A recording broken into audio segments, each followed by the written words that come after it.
Welcome to Sweet Life Beat Life. We hope this video helps. You begin by validating prerequisites, model, firmware, and network policies because compatibility prevents wasted effort. Power the Zkteco device and connect Ethernet or USB. Once done, use the front panel or web interface to assign a static IP so the unit stays reachable. Next, create an admin account and change the default password. This secures the device immediately and allows full access to configuration menus. Now you enroll users and finalize network settings. First, set the device time and time zone so attendance records match payroll. Then enroll biometric templates.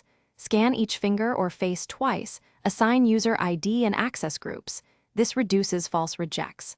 After that, configure TCP/IP options, gateway, and DNS, and test connectivity by pinging the device from your computer. If the ping fails, check cables and IP conflicts before proceeding.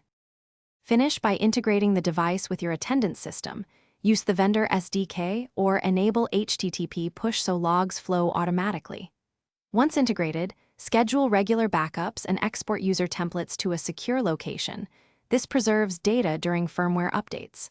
Finally, verify exports and run a few clock-in tests. If something goes wrong, restart the device, confirm network settings, and re-enroll the problematic user template. Usually that sequence resolves most issues.